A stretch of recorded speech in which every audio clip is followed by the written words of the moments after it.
నమస్కారం. మన చుట్టూ ఉన్న ఆధునిక ప్రపంచం, ఈ భారీ భవనాలు, టెక్నాలజీ, అసలు ఇవన్నీ దేంతో నిర్మితమయ్యాయో ఎప్పుడైనా ఆలోచించారా? ఈరోజు మనం ఒక అద్భుతమైన విశ్లేషణ చూడబోతున్నాం.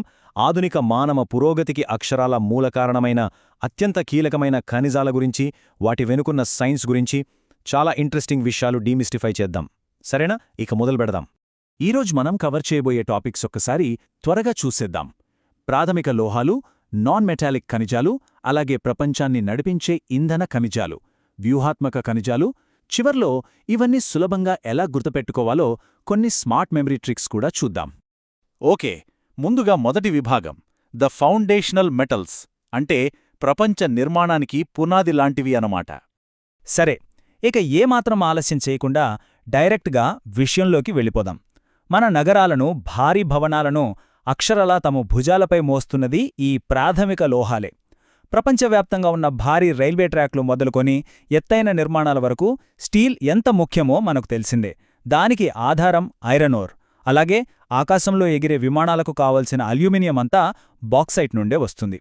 ఇక మన ఇంట్లో ఉండే ఎలక్ట్రికల్ వైరింగ్ కావచ్చు, గ్యాడ్జెట్స్ కావచ్చు, కాపర్ లేకపోతే పనే జరగదు. ఇంకో విషయమేంటంటే, స్టీల్ను మరింత గట్టిగా మార్చడానికి మ్యాంగనీస్ అత్యంత కీలకం. ఇవన్నీ మన ఆధునిక సమాజానికి నిజమైన వెన్నెముకలాంటివి. అయితే కొన్ని లోహాలు మనకు పైకి పెద్దగా కనిపించకపోయినా తెరవనుక ఉండి సైనికుల్లా రక్షిస్తుంటాయి. ఉదాహరణకు జింక్ తీసుకోండి. గాల్వనైజేషన్ అనే ప్రాసెస్ ద్వారా ఇనుము తుప్పుపట్టకుండా ఇది ఎలా కాపాడుతుందో ఊహించలేం. అలాగే బ్యాటరీలలో, ముఖ్యంగా డేంజరస్ రేడియేషన్ నుండి మనల్ని కాపాడే షీల్డింగ్ కోసం లెడ్ వాడతారు. ఇక మన కిచెన్లో తలతలలాడే స్టెయిన్లెస్ స్టీల్ ఉంది కదా, ఆ మెరుపుకు, ఆ తుప్పు పట్టని గుణానికి కారణం నికెల్ మరియు క్రోమియం. ఇవి లేకపోతే ఆ ప్లేటింగ్, ఆ దృఢత్వం అసాధ్యం.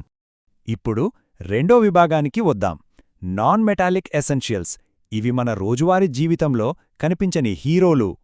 లోహాలు కాని ఖనిజాలు మన చుట్టూనే ఉంటాయి, కాని మనం పెద్దగా పట్టించుకోం. చూడండి, ఎలక్ట్రికల్ ఇన్సులేషన్లోనే కాదు, రోజూ వాడే కాస్మెటిక్స్ అంటే మేకప్ ప్రొడక్ట్స్లో ఆ షైన్ ఇచ్చేది మైకాయ అని మీకు తెలుసా? అలాగే ప్రపంచవ్యాప్తంగా కట్టే కాంక్రీట్ బిల్డింగ్స్కి, ప్రాణమైన సిమెంటు పరిశ్రమకు లైమ్స్టోన్ లేదా సున్నపురాయి అనేది అసలైన పునాది. ఇంట్లో సీలింగ్స్కి వాడే ప్లాస్టర్ ఆఫ్ ప్యారిస్ దగ్గర్నుంచి సిమెంటు తయారీ వరకు జిప్సం పాత్ర చాలా కీలకం. వ్యవసాయ రంగం విషయానికొస్తే, ఎరువుల తయారీలో ఫాస్ఫోరైట్ అనేది అక్షరాల ప్రాణాధారమని చెప్పాలి. ప్రపంచ ఆహార భద్రత దీనిపైనే ఆధారపడి ఉందంటే నమ్మండి. ఇంకోవైపు ఇండస్ట్రీలలో అత్యధిక ఉష్ణోగ్రతను తట్టుకునే రిఫ్రాక్టరీలు మరియు స్టీల్ పరిశ్రమలో డోలమైట్ వినియోగం చాలా ముఖ్యం. చూశారుగా, ఈ నాన్ మెటాలిక్ ఖనిజాలు ఎంత సైలెంట్గా తమ పని చేసుకుపోతున్నాయో. మూడవ విభాగం, పవరింగ్ ద మోడర్న్ వరల్డ్, అంటే ఈ ప్రపంచాన్ని నడిపించే ఎనర్జీ మినరల్స్ గురించి చూద్దాం. ఇందాక మనం మాట్లాడుకున్న ఈ భారీ మౌలిక సదుపాయాలన్నీ పనిచెయ్యాలంటే వాటికి బోలెడంత శక్తి కావాలి కదా. హిస్టరీ చూసుకుంటే దశాబ్దాల పాటు గ్లోబల్ ఎకానమీని పరుగులు పెట్టింది ఈ సంప్రదాయ ఇంధనాలే. థర్మల్ పవర్ ప్లాంట్లలో కరెంటుత్పత్తికి బొగ్గు, మన ట్రాన్స్పోర్ట్ సిస్టమ్ మొత్తానికి పెట్రోకెమికల్స్కి ప్రాణమైన పెట్రోలియం, అలాగే కాస్త స్వచ్ఛమైన ఇంధనం కోసం, ఎరువుల తయారీ కోసం సహజ వాయువు అంటే న్యాచురల్ గ్యాస్. ఇవే మనల్ని ఇక్కడదాకా తీసుకొచ్చాయి. కాని ఇక్కడే ఒక ఆసక్తికరమైన పోలిక చూడాలి. ఈ సంప్రదాయ శిలాజ ఇంధనాలకు, అధిక సాంద్రత కలిగిన న్యూక్లియర్ ఎనర్జీకి చాలా తేడా ఉంది.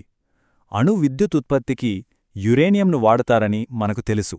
కాని ఇంకో విషయం ఏంటంటే, ముఖ్యంగా మన భారతదేశ భవిష్యత్ అణు ఇంధన అవసరాలకు థోరియం అనేది ఒక గేమ్ చేంజర్. ఇది మనకు వ్యూహాత్మకంగా చాలా చాలా ఇంపార్టెంట్. ఇదంతా ఒకెత్తైతే ఇక్కడ మనం ఒక ముఖ్యమైన ప్రశ్న వేసుకోవాలి. సరే, పాత ఇంధనాలు ఓకే, కానీ రేపటి మన ఆధునిక భవిష్యత్తును నడిపించే అసలైన శక్తి ఏది? రాబోయే హైటెక్ ప్రపంచానికి ప్రాణం పోసేది ఏమిటి? రండి, ఈ ప్రశ్నతో మనం అత్యున్నత సాంకేతికత వెనుకున్న అరుదైన రహస్యాల వైపు వెళ్దాం. నాలుగవ విభాగం, స్ట్రాటజిక్ అండ్ రేర్ టెక్. ఇది భవిష్యత్ను డిసైడ్ చేసే ఫ్రాంటియర్. ఇప్పుడు మనం మాట్లాడుకోబోయేది మామూలు ఖనిజాల గురించి కాదు. డిఫెన్స్, ఎలక్ట్రానిక్స్ మరియు రవాణా వ్యవస్థల భవిష్యత్తును శాసించే అరుదైన ఖనిజాలువివి. ఎలక్ట్రిక్ వెహికల్స్ రెవల్యూషన్ తీసుకువస్తున్న లిథియం గురించి మనం రోజు వింటూనే ఉన్నాం. అలాగే ఏరోస్పేస్ మరియు బ్యాటరీలలో వాడే కోబాల్ట్, అధునాతన రక్షణ సాంకేతికతలో బ్రహ్మాస్త్రాల్లాంటి రేర్ ఎర్త్ ఎలిమెంట్స్. ఇవి చాలా కీలకం. ఇక గ్రాఫైట్ అంటారా, దీనిని బ్యాటరీలలోనూ వాడతారు, అలాగే ఇండస్ట్రీస్లో ఒక అద్భుతమైన లూబ్రికెంట్గానూ వాడతారు. అసలు ఈ అరుదైన మూలకాల రేంజేంటో అర్థం కావాలంటే ఈ చిన్న పోలిక చూడండి. ఒకవైపు కామన్గా ఇనుము తుప్పు పట్టకుండా వాడే జింక్, మరోవైపు అత్యంత అరుదైన గాలియం. గాలియం అనేది మైక్రోచిప్లు, ఎల్ఈడీల తయారీలో వాడే చాలా రేర్ సెమీకండక్టర్. భవిష్యత్ టెక్నాలజీ ఎంత డెలికేట్గా, ఎంత కాంప్లెక్స్గా ఉండబోతోందో ఈ ఒక్క ఉదాహరణ చాలు కదా చెప్పడానికి. ఇంకా డీప్గా వెళ్తే మైండ్ బ్లాక్ అయ్యే అప్లికేషన్స్ ఉంటాయి. ఉదాహరణకు అటామిక్ క్లాక్స్లో అత్యంత ఖచ్చితమైన సమయాన్ని కొలవడానికి సీజియం వాడతారు. అలాగే సెకండరీ అటామిక్ క్లాక్స్ కోసం రుబీడియం ఉపయోగిస్తారు. అంటే ఒక సెకండ్లో లక్షల వంతు కూడా మిస్ అవ్వదన్నమాట. ఇక న్యూక్లియర్ రియాక్టర్లలో రేడియేషన్ లీక్ అవ్వకుండా అద్భుతమైన క్లాడింగ్ మెటీరియల్గా జిర్కోనియంను వాడతారు. ఇక మోడర్న్ జెట్ ఇంజన్లు, డిఫెన్స్ సిస్టమ్ సంగతి చూస్తే అవి విపరీతమైన వేడిని, ప్రెషర్ని తట్టుకోవాలి. అందుకే ఏరోస్పేస్లో బలంగా, చాలా తేలిగ్గా ఉండే టైటానియం వాడతారు. అత్యధిక ఉష్ణోగ్రతలను తట్టుకునే బల్బు ఫిలమెంట్లు, టూల్స్ కోసం టంగ్స్టన్, స్టీల్ని మరింత స్ట్రాంగ్ చేసే మాలిబ్జినం మరియు న్యూక్లియర్, ఏరోస్పేస్ అప్లికేషన్స్లో వాడే బెరీలియం ఖచ్చితంగా ఆ కోవకే చెందుతాయి. ఇవి నిజంగా ఇంజనీరింగ్ మార్వెల్స్ అని చెప్పొచ్చు. వినడానికి ఏదో సైన్స్ ఫిక్షన్ సినిమాల్లో పేర్లలా ఉన్నాయి గదూ, ఇడియం, నియోబియం, టాంటలం, యాంటిమోనీ. కానీ ఇవి మనం రోజూ వాడే ఫోన్లలోనే ఉన్నాయి. మీ స్మార్ట్ ఫోన్ టచ్ స్క్రీన్ పనిచేస్తోందంటే దాని కారణం ఇడియం కోటింగ్. జెట్ ఇంజన్లలో నియోబియం, ఎలక్ట్రానిక్స్ కెపాసిటర్లలో టాంటలం, బ్యాటరీలు పేలిపోకుండా ఫ్లేమ్ రిటార్డెన్స్గా యాంటిమోనీ. ఇలా ఇవన్నీ మన ఆధునిక జీవితాన్ని రన్ చేస్తున్నాయి. 5వ మరియు చివరి విభాగం, స్మార్ట్ రూల్స్ ఫర్ మెమరీ. ఇంత కాంప్లెక్స్ డేటాని ఈజీగా ఎలా గుర్తుపెట్టుకోవాలో చూద్దాం. ఇన్ని రకాల పేర్లు, ఉపయోగాలు విన్నాక మైండ్ కొంచెం బ్లాంక్ అయినట్లు అనిపించొచ్చు. కానీ డోంట్ వరీ, ఒక సింపుల్ ఫార్ములా ఉంది. ఈ యాక్రోనిమ్స్ చూడండి. మెటాలిక్ లోహాలకు IBC MZLNC, IBC MZLC. Non metallic వాటికి ఎంఎల్జీపీడి, ఎంఎల్జీపీడి.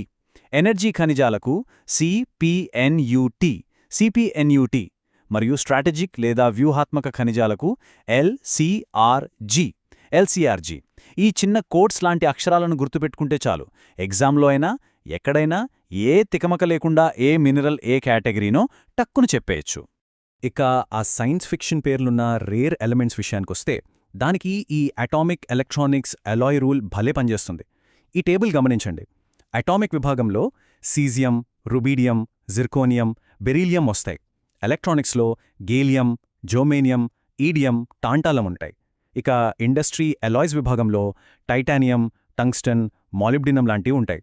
ఇలా లాజికల్గా డివైడ్ చేసుకుంటే ఎంత కష్టమైన పేర్లైనా ఇట్టే గుర్తుండిపోతాయి. ఇక్కడ స్క్రీన్ మీద కనిపిస్తున్న 90 నుండి 95% అనే నంబర్ దేనో తెలుసా? మనం ఇప్పటివరకు విశ్లేషించిన ఈ డేటాని పర్ఫెక్ట్గా అర్థం చేసుకుంటే మినరల్స్ అండ్ అప్లికేషన్స్కి సంబంధించి మీకు ఎదురయ్యే ప్రశ్నల్లో 90 నుండి 95% ప్రశ్నలను మీరు ఈజీగా సాల్వ్ చేయగలరని అర్థం. అంటే దాదాపు మొత్తం కాన్సెప్ట్ కవర్ అయినట్లే. అందుకే ఈ కోట్ చాలా important. Beyond this is equal to diminishing returns. అంటే ఎక్కడో మూలన ఉన్న చిన్న చిన్న పేర్ల మీద ఇంకా రీసెర్చ్ చేస్తూ టైం వేస్ట్ చేసుకోకండి అని అర్థం. ఈ క్యూరేటెడ్ లిస్ట్ చాలు మీకు బెస్ట్ రిజల్ట్స్ ఇవ్వడానికి. ఇది మీ సమయాన్ని ఆదా చేయడమే కాదు, పక్కాగా కాన్ఫిడెన్స్ కూడా ఇస్తుంది. సరే, చివరిగా మిమ్మల్ని ఒక ఆలోచనతో వదిలేస్తాను. రేపు రాబోయే అతిపెద్ద టెక్నాలజీ విప్లవం ఈరోజు మనం కనీసం పట్టించుకొని లేదా ఎప్పుడో ఒకసారి వాడే ఏదైనా ఒక చిన్న ఖనిజం నుండి పుట్టుకొస్తుందేమో. ఎవరు చెప్పగలరు? ఈ మెటలర్జీ ప్రపంచం అంతా మిస్టీరియస్గా ఉంటుంది. ఎందుకంటే ఈ మూలకాలను అర్థం చేసుకోవడం అంటే అక్షరాల మన ఫ్యూచర్ని అర్థం చేసుకోవడమే. ఈ విశ్లేషణ మీకు ఆసక్తికరంగా అనిపించిందని ఆశిస్తున్నాను. మళ్ళీ కలుద్దాం.